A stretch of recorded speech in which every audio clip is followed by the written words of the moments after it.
How many of you would agree now that it is a summer series, right? It's summer now. All right. Well, John has a lot to say about our topic today and going deeper. We're going to look today at deeper love. If you have your Bibles, we're going to look in 1 John 2, 3, and 4, just some verses from 2 and 3, and then a little more in chapter 4. For 6 weeks now, we've been going deeper, considering the test of true faith, the marks of a true Christian. We don't want shallow or carnal to be descriptive of our Christian lives. And John has written at length about the ethical test, how we live, and the doctrinal test, what we believe. But if you've read John, you knew that he would be coming back around to the relational test. Who and how do we love? I'm sure we'd all agree that love is essential to living deep as a Christian. So, our 3 texts today in chapter 2, verses 7 through 11. Let's read just verses 9 and 10 of that. Whoever says he is in the light and hates his brother is still in darkness. Whoever loves his brother abides in the light, and in him there is no cause for stumbling. And then in chapter 3, verses 11 through 24, let's read verse 11 and 16 through 18. For this is the message that you have heard from the beginning, that we should love one another. Verse 16. By this we know love, that he laid down his life for us, and we ought to lay down our lives for the brothers. But if anyone has the world's goods and sees his brother in need, yet closes his heart against him, how does God's love abide in him? Little children, let us not love in word or talk, but in deed and in truth. And then over to chapter 4, verses 7 through 21. Beloved, let us love one another, for love is from God. And whoever loves has been born of God and knows God. Anyone who does not love does not know God, because God is love. In this the love of God was made manifest among us, that God sent his only Son into the world so that we might live through him. In this is love, not that we have loved God, but that he loved us and sent his Son to be the propitiation for our sins. Beloved, if God so loved us, we also ought to love one another. No one has ever seen God. If we love one another, God abides in us, and his love is perfected in us. By this we know that we abide in him and he in us, because he has given us of his Spirit. And we have seen and testified that the Father has sent his Son to be the Savior of the world. Whoever confesses that Jesus is the Son of God, God abides in him and he in God. So we have come to know and to believe the love that God has for us. God is love, and whoever abides in love abides in God, and God abides in him. By this is love perfected with us, so that we may have confidence for the day of judgment, because as he is, so also are we in this world. There is no fear in love, but perfect love casts out fear. For fear has to do with punishment, and whoever fears has not been perfected in love. We love because he first loved us. If anyone says, I love God and hates his brother, he is a liar. For he who does not love his brother whom he has seen cannot love God whom he has not seen. And this commandment we have from him, whoever loves God must also love his brother. John was quoting Jesus from John 13:35, where Jesus said, "By this will all people know you are my disciples, if you love one another." The word love appears in 1 John somewhere between 45 and 50 times in the ESV. Every time I counted it, I got a different number. So maybe you could count it. If you think you're right, let me know, and I'll announce how many times next week it actually is in there. It's John who has been described as the apostle of love. An ancient tradition says that when John was an old man, the elders in Ephesus would carry him into the assembly and sit him down to teach. And when they did, John would begin with these words, "Dear children, let us love one another."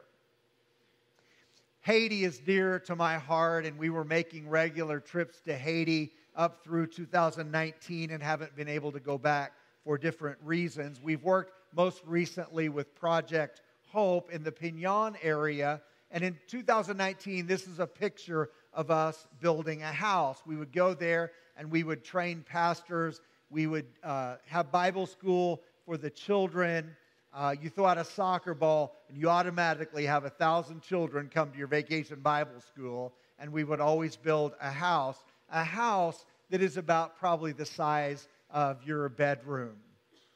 And this year, in 2019, we were building a house for Madeline. Madeline was 14 in the year 2010 when the Haiti earthquake was so devastating to the country of Haiti. And Madeline's right leg was severed above her knee. And so she works at Project Hope, and we were building this home for Madeline. We called it the house that love built. But even in that, there was jealousy among her peers. And John is dealing with some of that jealousy in this text, some division, if you will, in the church. You see, it doesn't matter if it's the first century Haiti or the United States. As long as there are human beings involved, there's going to be problems to overcome. We have said that John has laid out this epistle in a cyclical fashion, and you see that maybe better than ever today with him dealing with the same topic in at least 3 of his chapters. But each time he drills a little deeper, and in chapter 2, verse 9, John uses very strong language about love. Anyone who claims to be in the light but hates his brother is still in the darkness. Apparently, there were relational issues in the church at Ephesus, not unlike in our churches today. We don't know the details. There appears to have been a doctrinal disagreement over the person of Christ.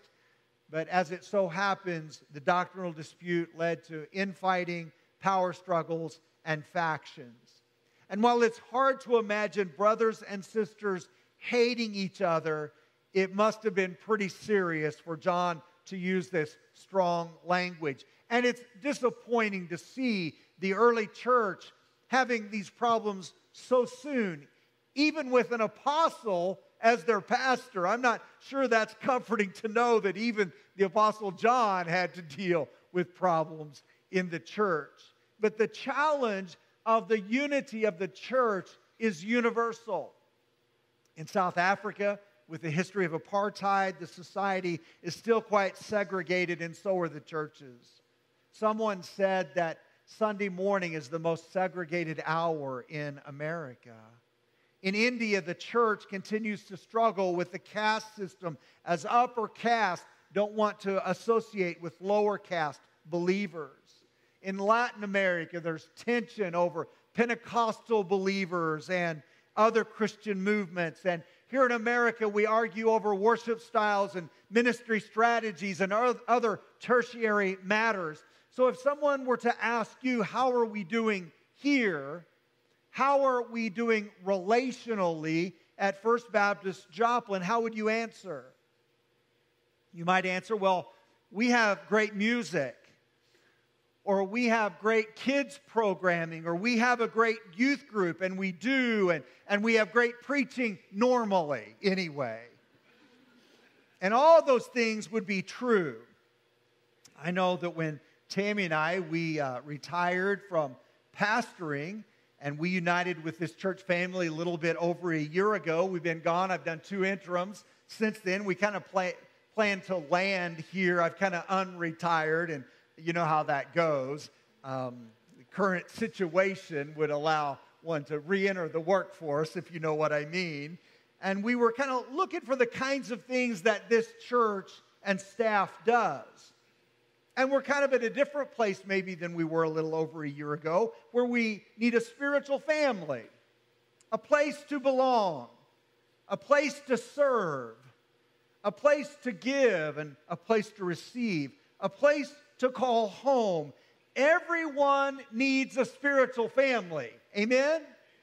Everyone needs a place to call home, which begs the question, how loving are we as a church? Are we satisfied with the numbers, with our circle of friends? Do we serve each other out of convenience or truly make sacrifices for one another? Is ours the kind of love that the world takes notice? You get the sense that John is talking about love in a way that's more than a stand up and greet during worship time. That he's not talking about polite smiles and friendly handshakes and token displays of unity shared by nice people. He's talking about a love that is distinctive, that's different than any other love anywhere else in the world. He's calling for deeper love. And so this morning I want to ask 3 questions and then give 2 specific applications on how to go deeper in love. The 3 questions are, what is love? Why is love so important? And thirdly, what does love look like? Number 1, what is love? You kind of know by now, some of you, that I'm a classic rocker, and one of the top classic rock songs from the 80s is I Want to Know What Love Is by Foreigner. I was going to have Terry Goff come up and sing that song for us today until he showed up in that shirt that looks like he's going to Hawaii. He's taken the summer series literally. And I like this. I like these young men sitting up here in the front row. You don't think I've noticed you guys. I have. I appreciate you sitting up here. But those swimming trunks make me want to just go out and jump in the water right now. I want to know what love is. I want you to show me. I want to feel what love is. I know you can show me. People want to know what love is. And if that is not your genre of music, I'll throw this one in from 1980 from Johnny Lee, Looking for Love in All the Wrong Places. And some of y'all are going to be singing that song in your head the rest of the sermon now. People want to know love and see it and feel it. John said in 1 John chapter 3, verse 16, by this we know love, that he laid down his life for us, and we ought to lay down our lives for the brothers. Love isn't just something that you feel or say. Love is action. Jesus laid down his life. And just to make sure that we don't miss it, John tells us again when he comes back around to the topic in chapter 4, verse 9. He says, in this the love of God was made manifest among us, that God sent his only Son into the world that we might live through him. God didn't just tell us he loved us. He showed us he loved us by sending his Son into the world. So based on 1 John, let's construct, if you will, a definition of love. And let's start with this. Love is giving of yourself. If love is something that you fundamentally do, the fundamental thing you do is give something of yourself, something personal, something precious. God gave his Son. Jesus gave his life. If you give a homeless person $5, that's an act of kindness, but I'm not sure that it's an act of love. But if you take that person somewhere to eat, maybe try to help them secure shelter, maybe to get them into a program where they can get on their feet. Now you're talking about giving more of yourself. So let's develop this. Love is giving of yourself for the good of others. John goes on to say in 1 John chapter 4, verse 10, in this is love, not that we have loved God, but that he loved us and sent his Son to be the propitiation for our sins. The remarkable thing about God's love is that it is extended to people who aren't even interested in him. Matter of fact, people who want nothing to do with him, like Adam and Eve. Every human being has turned his or her back on God. We've chosen to do our own thing and to live our own way. And like Adam and Eve, we didn't go looking for God. God came looking for us. Oh, how I love Jesus. Oh, how I love Jesus. Oh, how I love Jesus. Good job over there in right field. Appreciate that. Because he first loved me. That's the difference. And when he found us, he laid down his life for us. And he did that at the very moment. He did that with the knowledge of knowing we were in the very act of sinning against him. So this love finds itself giving of yourself for the good of others, even when you have differences. Okay, here comes the hard part. The point is, we don't get to choose who we love. You see, we're not called to love those who are just like us or agree with us or ask for our love. We're called to love those who are different from us, who disagree with us, who may even be actively against us. Yes, God may even call you to love a Democrat. Now that's a joke. Don't email me or text me, and don't call Jamie. Or someone who thinks differently about the Second Amendment, or who is a different color, or a different socioeconomic level, or who is living a sinful lifestyle. Pastor Von Roberts said this: when you love people who are like you, that's ordinary. When you love people who are unlike you, that's extraordinary. When you love people who dislike you, that's revolutionary. That's the kind of love that John is calling us to, the kind of love that the world is waiting to see. Revolutionary love. Second question, why is love important? We go back to 1 John chapter 4, verses 7 and 8. Beloved, let us love one another, for love is of God. And whoever loves has been born of God and knows God. Anyone who does not love does not know God, because God is love. He doesn't say love is God as if to say that it doesn't matter what we believe as long as we love. John doesn't deify love. And he doesn't say God is loving as if love is one of his many characteristics or attributes or activities. John says God is love, that his very essence and nature of who he is love. Every other quality of God, his wisdom, his justice, his mercy, ultimately is an expression of his love. So, if we have been born of God, we can't help but love. It is now in our genes. It's who we are. And when we love, we make God known to others and to the world.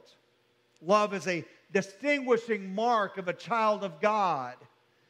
God gave the greatest example of loving when he sent his son Jesus. And it is our Christian responsibility to love. God is the source of love. He expects us to be conduits of his love. It's a great story about Charles Spurgeon and Joseph Parker, both who led prominent churches in London in the 19th century. One Sunday, Parker spoke of the impoverished conditions of the children who were being welcomed by Spurgeon's orphanage. Spurgeon heard that Parker had criticized the state of the orphanage itself and attacked Parker the next Sunday from his pulpit. Well, the incident was printed in the newspaper, and it was the talk of the city for the whole week. Sadly, crowds gathered at Parker's church the following Sunday because they wanted to hear his rebuttal. And here's what Parker said, and I quote, I understand Dr. Spurgeon is not in his pulpit today, and this is the Sunday they use to take an offering for the orphanage. I suggest we take a love offering here instead. And the crowd was overwhelmed. It was reported that the ushers had to empty the collection plates 3 times. You see, this is an example of division caused by misunderstanding and maybe overreaction. Parker modeled why love is important. I want to know what love is. I want you to show me. And in this postmodern world, we cannot argue people into the kingdom of God. We can only tell them as we show them. And when we give of ourselves for the good of others, even to those with whom we have differences, maybe radical differences, we show people what love is and what God is like. Question number 3, what does love look like? Back to 1 John chapter 3, verses 17 and 18. That if anyone has the world's goods and sees his brother in need, yet closes his heart against him, how does God's love abide in him? Little children, let us not love in word or talk, but in deed and truth. Love is practical and needs to be expressed in ordinary ways throughout our days. How? Well, maybe you begin by asking your spouse how he or she is doing and then really listening. Or asking a coworker what you can do to lighten their workload. Maybe make fresh coffee for the office. This week we received an email in the church office from Jesse Briscoe from Missouri Southern, the International Student Services Coordinator, trying to enlist people into the Friendship Family program starting in August. What an opportunity it would be for someone in this church family to share Christ's love. See me after the service, I'll forward you the email. My wife, at her job, would clean all the buckets in the bathrooms, not because it was required, not because it was in her job description, but because that is who she is. These are the kinds of things that don't change the world, but yet they change the people that God puts in your path. So then, let's make application. What does love look like? 2 specific applications of what love looks like. And the first is this: honor one another. As a church, we need to honor and respect one another. I think this is God's incubator for us, the church family, in learning how to do that. We're never going to do it out there if we first don't learn to do it in here with one another. 2 arenas in particular in which we can show honor and respect are the arena of politics and political discussion, as well as the congregational life of our church. Now, there will be no politics in heaven other than King Jesus. Can I get an amen? Amen. All right. Honoring one another means that we have thoughtful, respectful dialogue with others. We are so quick to draw our lines in the sand. I'm not saying we shouldn't be politically active. I hope that all of our votes cast are informed by faith and by prayer. I'm not saying we shouldn't be passionate about a candidate or a cause, and I'm not saying we should all agree with one another. But we always need to do so with respect and honor and civility, because Christians, we are the ones that must show the world a better way. We can also honor and respect one another in the congregational life of the church as we listen to each other, as we honor the work and wisdom of leaders who invest hours of prayer and deliberation in matters discussed together, to honor the perspective of our members, especially our elder members.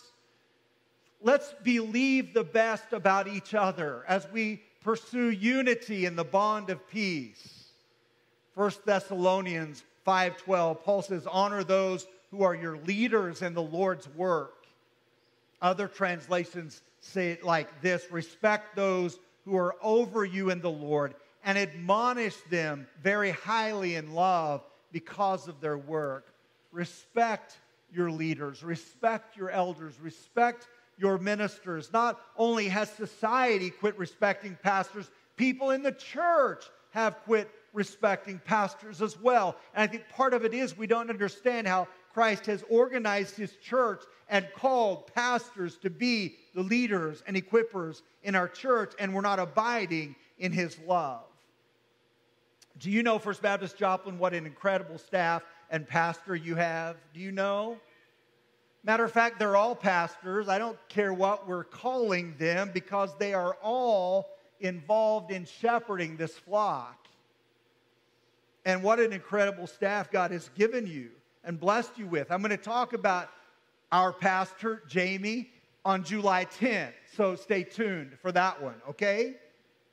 But Jason, getting up here this morning after children's camp all week, music, practicing this morning, leading worship twice, incredible youth and music. And Jason, I just want to say I appreciate you, brother, and I want to say this. I've never seen anyone do both well, and you do, and you're God's gift to this church, and thank you for what you do.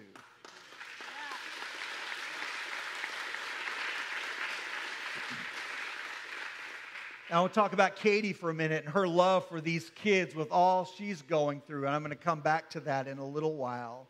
And Ryan, despite his love for OU, his love for Jesus is contagious. Amen?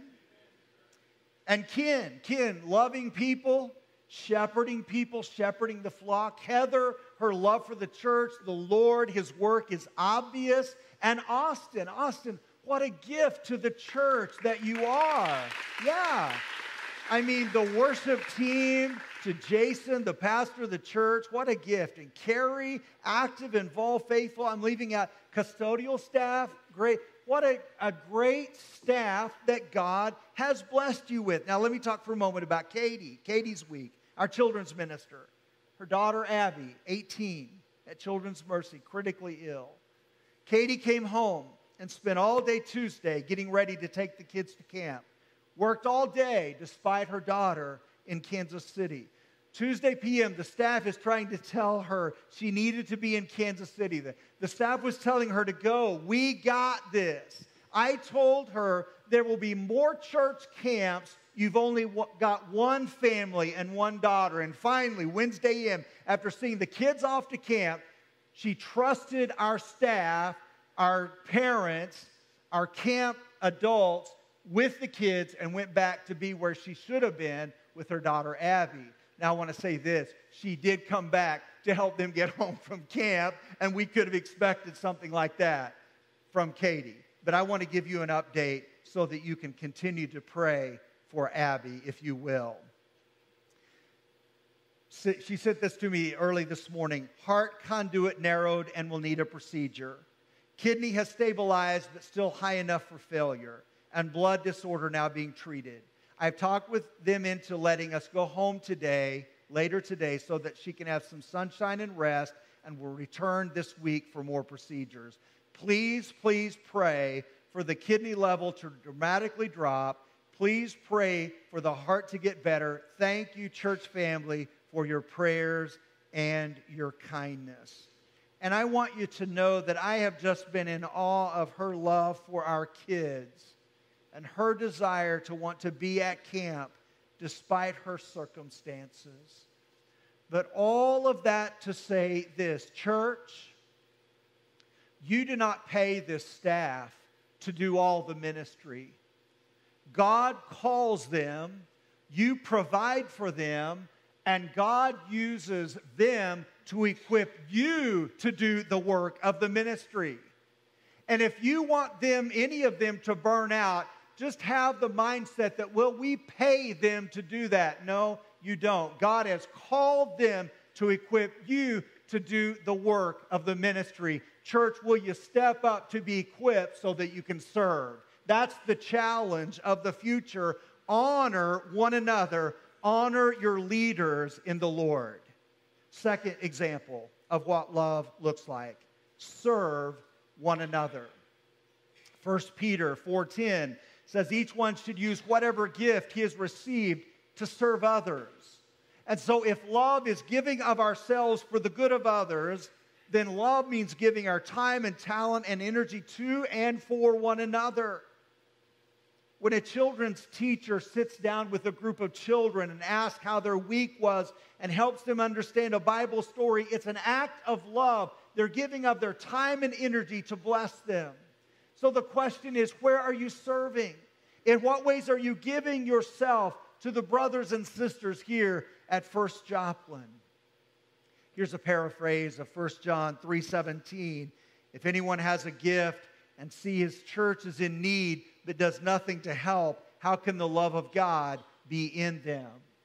If you want to go deeper in your faith, if you want to get closer to your church family, the best thing you can do for yourself and for this body is to serve somewhere, to make a commitment on Sunday morning to show up to worship, to show up to participate, to show up and serve. This is how you grow deeper, serving one another, loving one another, honoring one another. I want to go back to Haiti for a moment because it's been on my mind all week, because it's normally a time that we would be preparing to go back, and it doesn't look like that we'll be able to travel to Haiti with all that's going on there, not just with COVID, but politically right now in the country. You want a picture of love? This is Bill Campbell with his wife Jennifer with Haiti Home of Hope, which is near Project Hope in Pinyon, Haiti. This is what I describe as ministry in obscurity. 20 years running an orphanage. Last time we were able to be in Haiti in 2019, there were 44 kids at the orphanage. Yesterday, I looked on the website. They have 43 kids right now. And there's a great story from when we were there in 2019. A story of two brothers who were 10 years old. One who had rickets and couldn't walk, and one who was blind. And it was miles for them, 2 to 3 miles, for them to go see a doctor. The blind boy would carry his brother on his back for miles to see the doctor. And I think about what Bill and Jennifer Campbell are doing. They're not famous. They're not rich. It's not easy. But their eternal rewards might outweigh all of ours combined. Ministry in obscurity. You know you're going deeper in love when you are giving of yourself for the good of others to meet a need and serve a purpose, all for Jesus' sake. Serving really involves sacrificing your time and energy for others around you. Again, 1 John chapter 4, verse 18, there is no fear in love, but perfect love drives out fear. That's why love is the greatest gift that we can give to one another. It gives us the freedom to become the people we long to be and we're meant to be in Christ. Let me close with this. I don't think that when we get to heaven, Jesus is going to come up to any of us and say something like this: I think you just loved too much. I don't think Jesus will say, I think you just loved too much. Revolutionary love is what the Father showed in His Son, Jesus Christ. It's what He asks of us as we go out into the world to be His people, to be His ambassadors, that we take His love deeper to one another and to the world. Will you pray with me, please? Lord, help us go deeper in love. Thank you that you did. In Christ, you've shown us, you've proven to us the depth of your love. Thank you for Jesus loving us and laying down His life for us. And I pray for anyone here today who's never accepted that love, that gift of love, that gift of grace through Jesus Christ, that today would be the day of salvation for them. And I pray for Christians that we might think about what it means in our lives to love those who are different than we are with a kingdom kind of love that could make all the eternal difference in the world, in their lives. Speak to our hearts today, Lord. Give us responsive hearts to your ways and your will. I pray in Jesus' name. Amen. Hey, thanks so much for listening to our podcast at First Baptist Joplin. If you are interested in coming and worshiping with us live, we would love for you to come at 9 and 10:30 on Sunday mornings.